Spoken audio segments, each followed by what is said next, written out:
안녕하세요. 오늘 하루도 주님 은혜와 평강이 여러분의 삶 가운데 가득하길 축복합니다. 오늘 본문은 이사야 34장 이어서 35장입니다.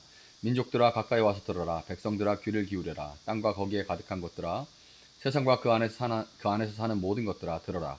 주님께서 모든 민족에게 진노하시고 그들의 모든 군대에게 분노하셔서 그들을 진멸시키시려고 하신다. 그들이 살해당하도록 버려두시기로 작정하셨다.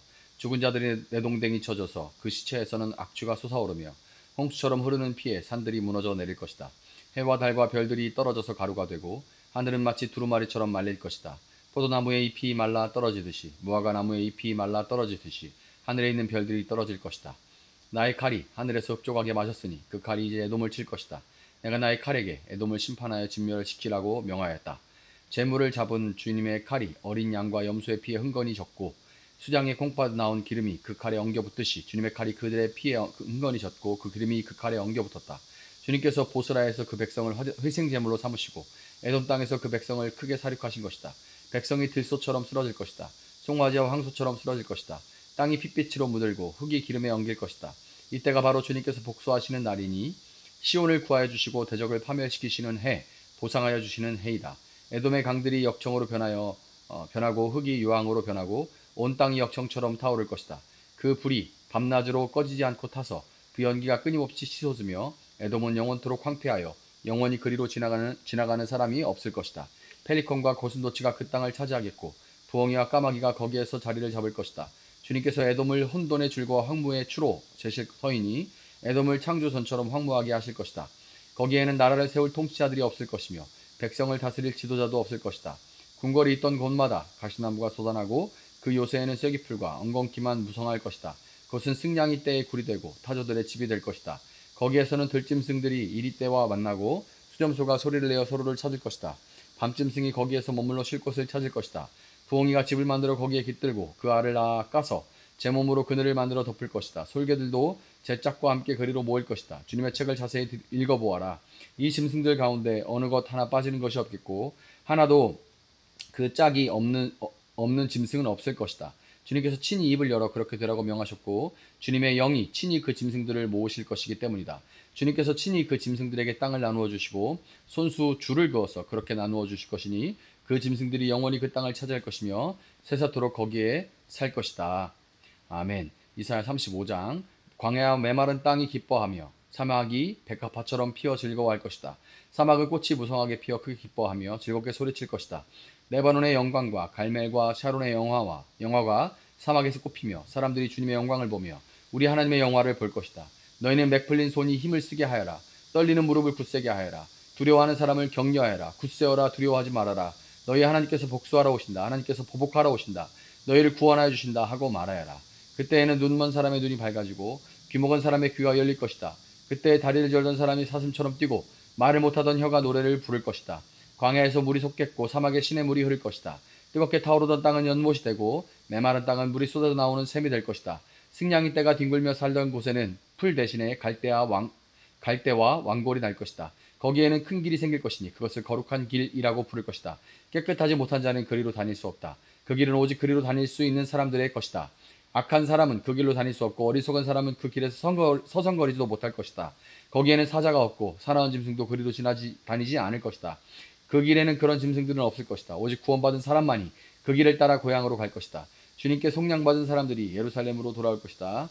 그들이 기뻐 노래하며 시온에 이를 것이다. 기쁨이 그들에게 영원히 머물고 즐거움과 기쁨이 넘칠 것이니 슬픔과 탄식이 사라질 것이다. 아멘. 자, 우리는 심판과 회복을 이렇게 보다 보면 심판과 회복을 전혀 다른 두 이야기처럼 생각하곤 합니다. 심판은 무섭고 어두운 그런 장면이고 회복은 따뜻하고 기쁜 장면으로 분리해서 나눠서 생각하죠. 하지만 성경은 심판과 구원을 한 구원 이야기 속에 심판과 회복을 한 구원 이야기 속에 두 장면으로 보여줘요. 심판은 회복을 위해서 반드시 거쳐야 하는 과정입니다. 악과 불의가 그대로 남아있는 세상 위에 하나님 나라가 거룩한 그 하나님 나라가 세워질 수는 없는 것이고 그렇기 때문에 하나님 먼저 악을 심판하시고 그 자리에서 회복을 일으키시는 것입니다. 오늘 본문인 이사야 34장과 35장이 바로 이런 흐름을 보여주는데 34장은 열방에 대한 철저한 심판을 보여주고 35장은 그 후에 주어질 메시아의 나라와 완전한 회복을 선포합니다. 이사야의 예언은 대개 이중적이죠. 한편으로는 당대나 가까운 장래에 일어날 사건을 가리키지만 동시에 이 멀리 마지막 날 일어날 그 궁극적인 사건을 바라보는 거예요. 그래서 그냥 한 덩어리처럼 보이지만, 그러나 이제 멀리서 보면 큰 산 하나로 보이지만 가까이 가서 보니까 작은 앞산이 있고 뒤에 더 큰 산이 있는 것처럼, 이제 멀리서 보면 겹쳐 보이는 것처럼 이사야 예언도 마찬가지예요. 이중적입니다. 가까이서 보면 두 개로 돼 있어요. 그렇지만 가까운 미래, 그것은 더 뒤에 더 큰, 조금 뿌옇지만 더 큰 미래를 가리키고 있는 겁니다. 34장에서 예언자는 열방 나라들 가운데 에돔을 언급하죠. 역사 속의 에돔은 야곱의 형 에서의 자손으로서 이스라엘의 형제 민족임에도 불구하고 끊임없이 하나님의 백성을 대적했는데, 에돔은 하나님과 그분의 백성을 대적하는 모든 사탄의 세력을 상징하는 것입니다. 8절에 이때가 바로 주님께서 복수하시는 날이니 시온을 구하여 주시고 대적을 파멸시키는 해, 보상하여 주시는 해이다. 이렇게 돼 있죠. 여호와의 날이 임하면 하나님의 공의가 드러납니다. 하나님을 대적했던 세력은 무너지고 그 땅은 태어가 되는 거예요. 16절에서 이사야는 이 심판의 확실성을 강조하는데, 황무지가 된 에돔에 사람 대신 모여든 짐승들이 모두 짝을 이루고 번성하는 것처럼 하나님의 말씀대로 모든 것이 그대로 이루어질 것이며 그 말씀이 결코 빈말이 아님이 드러나게 될 것입니다. 심판의 어두운 장면이 지나가자 35장에서는 전혀 다른 풍경이 펼쳐지는데, 메마른 사막이 꽃을 피우고 황무지가 노래를 합니다. 단순한 어떤 자연의 변화만이 아니라 창조세계 전체의 회복을 상징적이고 서정적으로 지금 보여주고 있는 것이죠. 사도 바울은 로마서 8장 22절에서 이렇게 말합니다. 모든 피조물이 이제까지 함께 신음하며 함께 해산의 고통을 겪고 있다는 것을 우리는 압니다. 이렇게 말해요. 인간의 교만과 불순종, 그리고 온갖 죄악은 세상을 황무지처럼 만들어 버렸습니다. 그러나 메시아가 오시는 그날 피조물 전체가 에덴 동산처럼 회복되고 모든 고통과 탄식이 그치게 되는 겁니다. 이사야는 고난과 억울함 속에서 낙심한 하나님의 백성들에게 이렇게 말해요. 3절 4절 보면 너희는 맥 풀린 손이 힘을 쓰게 하여라. 떨리는 무릎을 굳세게 하여라. 두려워하는 사람을 격려하여라. 굳세어라. 두려워하지 말아라. 너희의 하나님께서 복수하러 오신다. 하나님께서 보복하러 오신다. 너희를 구원하여 주신다. 아멘. 이 위로의 근거는 상황의 어떤 즉각적인 변화가 아니라 하나님의 오심이에요. 하나님이 오셔서 원수를 갚으시고 당신의 백성을 구속하실 것이기 때문에 그런 거죠. 우리는 역사 속에서 이미 1차로 이루어진 하나님의 말씀에 대한 이 확신으로 인해서 두려움 속에서도 믿음을 붙잡을 수가 있습니다. 5절부터 10절에 보면 메시아의 나라가 임하면 맹인의 눈이 밝아지고 귀머거리의 귀가 열리며 저는 자가 사슴처럼 뛰고 벙어리의 혀가 노래합니다. 이렇게 돼 있죠. 육체의 어떤 치유를 넘어서서 죄와 사망으로 잃어버린 전인적인 회복을 의미하고 있는 거예요. 그 땅에는 거룩한 길이 놓이게 됩니다. 그 길은 정결함을 입은 자만이 걸어갈 수 있는 길이기에 어린 양의 피로 죄 씻음을 받은 자들만 그 길을 걸어 시온으로 돌아갑니다. 10절은 이렇게 약속하죠. 주님께 속량받은 사람들이 예루살렘으로 돌아올 것이다. 그들이 기뻐 노래하며 시온에 이를 것이다. 기쁨이 그들에게 영원히 머물고 즐거움과 기쁨이 넘칠 것이니 슬픔과 탄식이 사라지게 될 것이다. 아멘. 여러분, 이 회복의 길은 이제 예수 그리스도로 인해서 활짝 열렸습니다.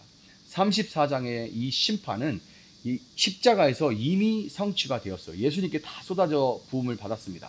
예수님께서 하나님의 진노를 홀로 감당하시고 우리의 죄를 대신 짊어지셨습니다.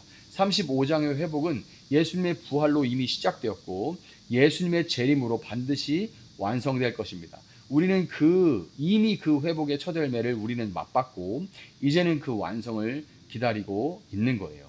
오늘 말씀은 그렇기 때문에 우리에게 두 가지를 물으며 도전합니다. 나는 지금 그 거룩한 길 위에 서 있는가? 어린 양의 피로 씻김을 받아 하나님 나라를 향해서 걸어가고 있는가? 이 두 가지 질문을 우리에게 하고 있습니다. 심판을 두려움이 아니라 소망의 시작으로 보고 있는가? 심판은 하나님의 공의와 사랑이 완성되는 과정이라는 것을 우리는 믿고 있는가? 여러분, 한쪽 문이 닫히면 다른 한쪽 문이 열린다는 그 말과 같이 심판이 끝나는 자리에서 회복이 시작됩니다. 그리고 그 회복의 문은 예수 그리스도 안에서 이미 열려 있다는 것을 기억하시기 바랍니다. 그러므로 오늘 여전히 심판 아래에 있는 것 같은 먹구름 낀 현실 속을 걷는다 할지라도 믿음의 눈으로 그 먹구름 너머에 밝아오는 새벽별을 바라보시면서 그 거룩한 길, 좁은 길을 끝까지 걸어가시는 여러분 될 수 있기를 예수님의 이름으로 축복합니다. 잠시 기도하겠습니다. 사랑하시는 주님 감사합니다. 오늘 이 말씀을 붙들고 기도하는 모든 성도들 가운데 성령을 부어주셨고 현실에 안타까운 그런 모든 상황들과 답답함을 주께 맡기고 기도할 때 주의 성령께서 함께 하셔서 그 기도로 하나님께 더 깊이 나아갈 수 있게 하시고 또 하나님께서 그 일들 가운데 개입하셔서 하나하나 주의 뜻대로 해결해 가시는 모습을 경험하며 날마다 우리가 하나님께 감사하고 찬양하는 삶을 살아갈 수 있도록 주님 도와주시기를 원합니다. 감사하며 예수님의 이름으로 기도합니다. 아멘. 오늘 주신 말씀 붙들고 계속해서 기도합니다.